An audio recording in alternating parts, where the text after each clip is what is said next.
Ladies and gentlemen, I have an exciting game to show you.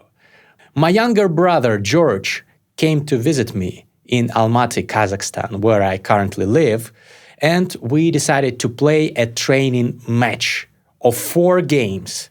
He's quite a strong player. He's rated 2100 on Lichess. He hasn't played for several years, but he used to perform quite well in child competitions in his hometown Kaliningrad, and even in all Russians competitions. He lives in Russia, and I really like his style of play. He's a fierce attacker. He sacrifices pieces left and right, and in this video you will see exactly why I admire the way he plays chess. I knew it was maybe a bad idea to challenge my brother. He's a very dangerous opponent. But still, I decided I need to train to prepare for my upcoming classical tournaments. So this is the first game that we play today. Don't miss this. This is crazy. You will enjoy this. So I'm playing white, he's playing black.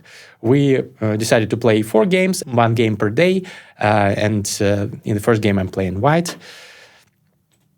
And I played e4, and he chose the French defense, which I also like.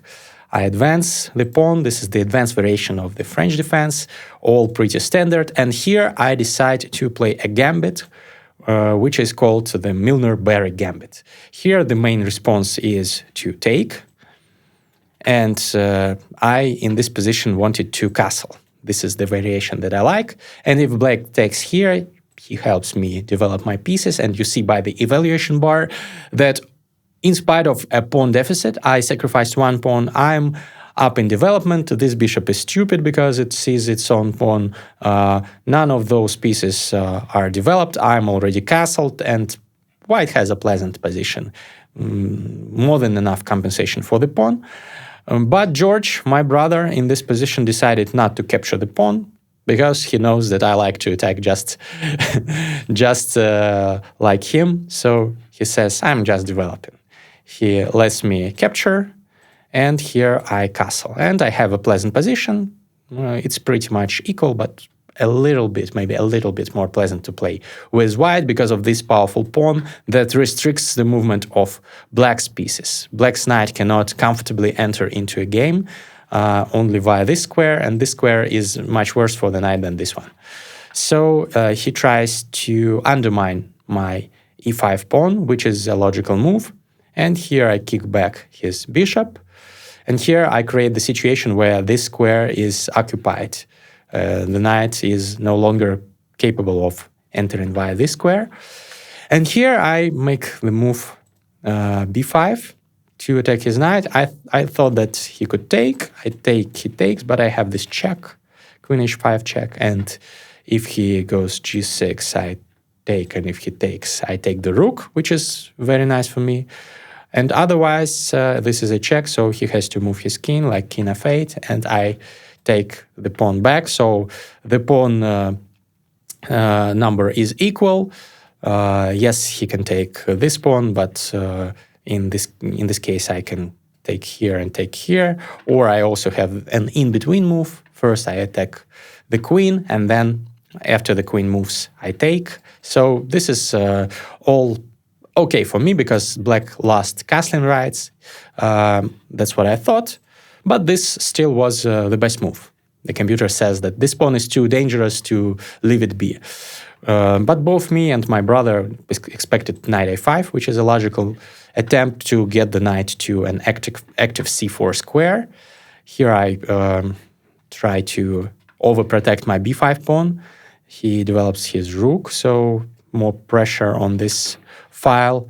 And I go queen c2, which is an inaccuracy according to the computer. The best way to proceed here was to go rook a1, occupy this semi-open file, which is a logical move, but I decided to attack h7. I thought, a juicy pawn, and if it moves, that would be disaster, obviously, because I have a check, and the king again loses its cover. So I expected f5. And I thought I'm pleasantly better because look at this bishop.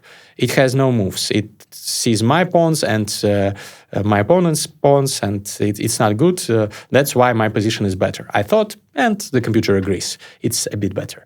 But my brother here surprised me. He decided to go knight c4. He decided that this pawn is not particularly important because this pawn is much more important. And here, if I, for example, take, I help him develop, and this is not something that I wanted to do, or even alternatively, he can consider taking like this and then developing like this. So taking is not something I wanted to do.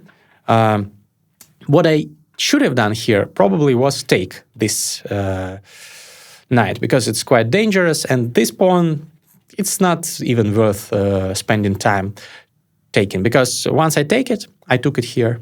I took it with bishop h7, which is a mistake. I opened up this file for the rook, and most importantly, I gave up this center pawn, and black is already better after knight takes e5. Here, the best move, according to the computer, was taken. But I didn't want to do that, because after this, you can see this powerful pawn center by black. You can see that now this square is available for the knight, so I probably have to trade my bishop for the knight. And yes, his king will not castle, but he has the two bishops, he has the powerful center, and the position is very pleasant for black. So I didn't want to take here. I decided that I should go here, which is also a mistake, and you will see why.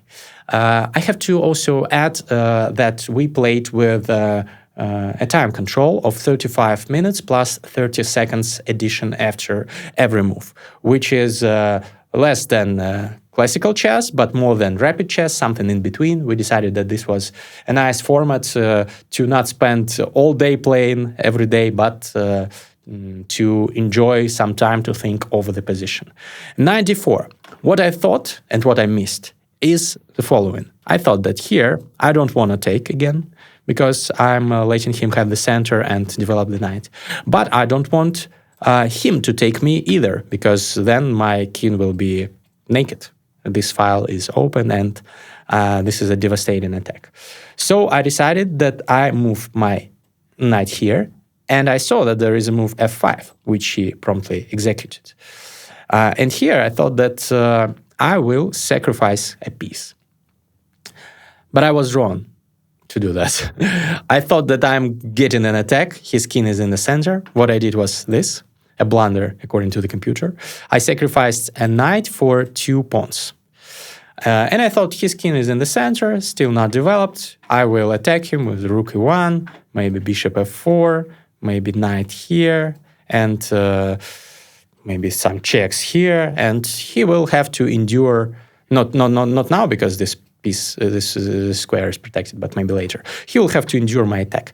But I didn't realize one fact. It was him who wanted to attack me. Here he went queen f6, attacking my bishop 2 times. I have to take. And you know what he did? This disrespectful young man took with his king, which is the best move. And already the position is horrible for me, -2. So 2 pawn advantage for black. Even though material is almost equal, I have 2 pawns for a knight. So it's materially speaking 1 pawn advantage for black, but his position is dominating. His rook is in the game. His knight is very strong here in the center. His queen is in the game, eyeing all those squares. This rook is on a semi-open file. This bishop will soon enter here, and this knight can jump in here or here. And none of my pieces are developed. They are all on the back rank. The only piece that is developed is the queen, and is facing this unpleasant X-ray on this file. So here I realized that it's very bad for me. I thought that he takes here, and in this way his advantage is not so strong because His knight retreated and he has to go back, spend some time. Maybe I can jump in here first. But he decided that the king is okay, protected by his pieces. No pieces of mine can attack him at this point. He is absolutely safe and sound, and then he can go here if he wants, for example. But it's me who has to develop his pieces and protect from attacks. I realized it, but it was too late here. But I tried to at least put up some resistance. I went rook d1, trying to exploit this file and counterattack him. He protected his pawn. I went here, trying to develop the piece and protect this square. He went here, activating the last piece that was not activated yet. This rook hasn't yet moved, but it doesn't need to because it's facing this open file, which is very important. Don't forget about this file. It will play a role later. Here I tried to develop. Too late, but at least I'm trying. He activates his bishop even better. And here I go h3.